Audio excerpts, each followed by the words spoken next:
بسم الله الرحمن الرحيم kulanti wacan saaxiibayaal ku soo dhawaada sheekadii taxanaha ahayd ee labadii xishoodku kala geeyay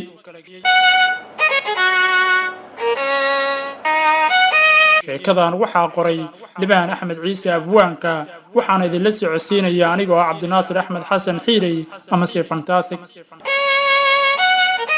wejigii labaad qaybtiisii labaad ee sheekada waxa ay noo joogtay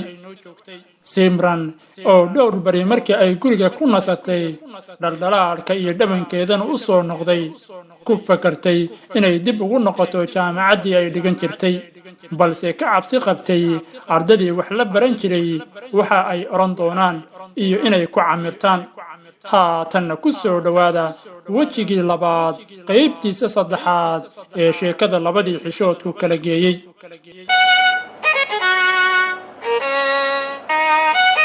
simran markan waxa ay u jahaysatay in ay dib ugu laabato fasalkii weliba waxay niyadda ku haysaa laba arrin mid waa waxa ay kala kulmi doonto fasalkii oo fulayxantiisa ma moogee waxa ay og tahay in dhammaan ardada ay ka war heleen arrinteeda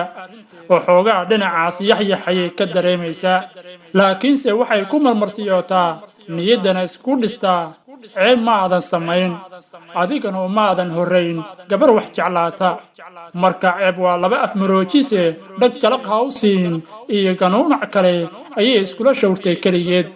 balse waxaasi oo dhan waxaa uga daran in fasalka ay dhigato uusan ahayn fasalkii waalidkeed ku ogaayeen lagana soo diiwaan geliyey markii ay jaamacadda bilaabaysay balse sida aan ku soo sheegnay wejigii koowaad qaybtiisa koowaad ee sheekada kulliyaddan waxa ay u soo dooratay inuu samiir dhigto oo keliya maantase waxay og tahay inuusan samiir fasalka uga horrayn waxaase xaalka ku sii xumeeyey wakhtigan waxaa la socda aabbaheed oo warmooga ah una haysta in weli gabadhiisa ay dhigato fasalkii uu u dooray waxa uuse maanta u soo raacay inuu kala dardaarmo maamulka jaamacadda una sheego sida ay wax u dhaceen markii la gaaray xarunta jaamacadda markiiba ardada la yaab ayay ku noqotay simran oo maantay baabuur qaaliya jaamacadda ku timid lana socotaa mid ka mid a siyaasiyiinta magaalada ugu taajirsan salaan iyo ismarxabayn kadib simran iyo aabbaheed waxay u dhaqaaqeen dhinaca dhiinkii ay ka soo bedelatay gabadhiisu laakiin way awoodi weyday inay dhahdo aabe waan ka beddeshay ee dhiinka shareecadu waa dhinacaasi ee xagga u soo laabo taas beddelkeedna way iska daba gashay iyada oo socodka loodinaysa yaxyax ceeb iyo ilaahow ifuro ayay ka dhammaan weyday aabe markii uu galay xafiiska ayuu ka ogaaday in gabadhiisu ay u beddelatay kuliyadda shareecada kolkaas ayuu asagoo faraxsan gabadhiisa soo dhugtay iyada oo markaasba isku diyaarisay dharbaxyo iyo qaylo balse isku beddeshay dhukansho dhoolla caddayn iyo dhabarka taabasho isaga oo ku faraxsan in gabadhiisu ay baranayso maadada shareecada mustaqbalkana sheeqa daaciyada ay noqon doonto haddii rabbi idmo laakiinse oday maxamed waa simran aabbaheede waa wax jira moog oo kuma baraarugsanaa in samiir dartiis ay kuliyaddan u soo gashay simran mana weydiin waxa ay ku jeclaatay iyo cidda kula talisay markiiba waxaa loo tegay dhiinka kuliyadda shareecada isdhaafsiga amase isweydaarsiga labada mas-uul oo ahayd nabad iyo nabad siyaasi soo dhowow maamulo waan dhowahay simran waxay ahayd gabar wanaagsan anna waxaan ahay aabbaheed adeer fasalkaagii ku noqo mudane waad mahadsan tahay kadib oday maxamed sidaas ayuu gurigiisa ugu noqday isagoo faraxsan simranna waxa ay ku adkaysatay in maadada aabbaheed ku faraxsan yahay ee shareecada ay dhigato dhinaca kale samiir xaggiisa waxaa jira xanuun qalbi oo dhinaca jiifka u diiday dhiilo iyo waxaa gaaray dhumadii gabadha kolkaas ayuu catow iyo ciil la jeestay ilaahow maxaan anigu u wadi waayey waa waxa keliya oo markaasu awooday marna waxa uu canaan ugu dhaqaaqaa walaalkii asagoo dembiga dusha ka saaraya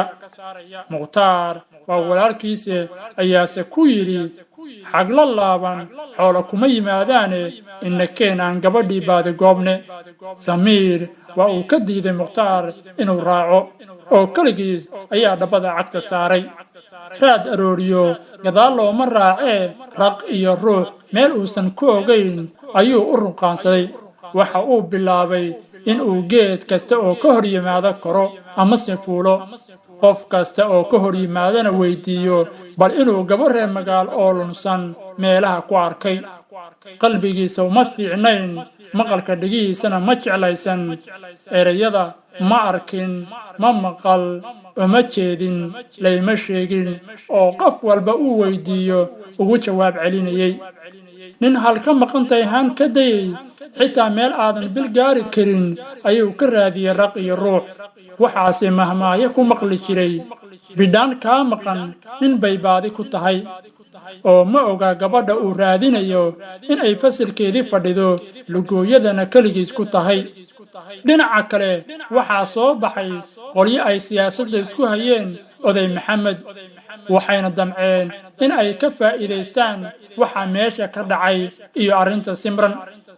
markiiba waxay bilaabeen dacaayadayn iyo warar raqiisa waxayna magaalada geliyeen in oday maxamed gabadhiisa ay tahay gabar qaraabata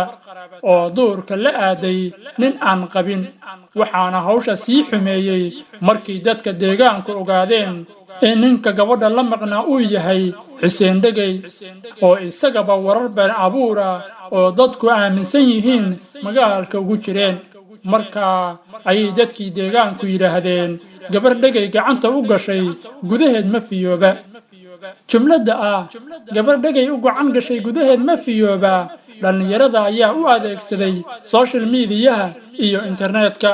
iyaga oo aysan ka ahayn gabadha ceebeeya balse ay ka tahay wixii cusub ciwaankaada ku casuun halkaas waxaa oday maxamed ka soo food saaray weji gabax siyaasadeed waxa uuna magaalada la mari waayey ceeb darteed warkii ayaa magaalada meel kasta gaaray gabadhiina waxay aragtay iyadoo laba qof oo kasta oo meel taagan iyada ka sheekaysanayaan waxayna ku sigatay inay gurigaba ka soo bixin waxbarashadana joojiso laakiin waxay garab ka heshay hooyo saynab iyo aabba maxamed oo kula dardaarmay in aysan arrintan isku murjin oo danaheeda ka raacato dhanka kale waxaa weli baadigoob aan urubixin ku jira samiir markaan gabadhii ma helin laakiin wuxuu maqlay dhawaaq kaga darnaaday weedhii uu dhibsanayay ee ahayd maanan arkin gabadha aad raadinayso maxaa ka darnaan kara way dhimatay miyaa la yidhi dhul kalay jirtaa miyaa la yidhi talow maxaa la yidhi saaxiib hanixin waa tilmaan la siiyey samiir oo warmooga dhegaysta hawalwalin waa dhawaaq ku cusub dhegta samiir balse adigu aad horey u maqashay good mas galaalan iyo shabeel gondacad midna godka kuma jiro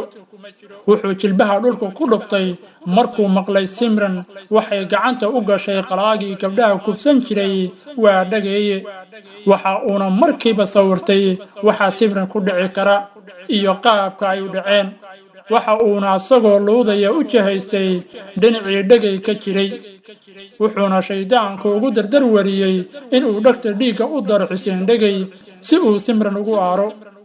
dhinaca kale maalmo kadib waxaa cirkaas ku shareeray fadeexadii oday maxamed waxa uuna go'aansaday inuu gabadhiisa dalka ka wado dibaddana waxbarasho u geeyo waxa uuna saas u sameeyey asagoo ka baqaya in muraalka gabadhiisa wax soo gaaraan amase xitaa ay gurigaas ku xirto ceeb darteed isagoo tala siin ayuu go'aankii u sheegay diyaargarowna ku yidhi wuxuuna u raaciyey ogow waa amarkayga simran talo ayaa ku caddaatay mar waxay dhahday ilaali sharafta aabbaha oo amarkiisa ha diidin oo aad meesha uu kuu dirayo marna waxay tidhaahdaa haddaadan baadiye u laabanayn iska sug samiir wuu imaan doonaaye intaas haynoo joogto wejigii labaad qaybtiisa saddexaad ee sheekada la socda wejiga labaad qaybtiisa afaraad ee sheekada labadii xishoodku kala geeyey libaan axmed ciise abwaanka oo sheekada qoray cabdinaasir axmed xasan xiiley oo sheekadayda la socodsiinayay nabadgelyo.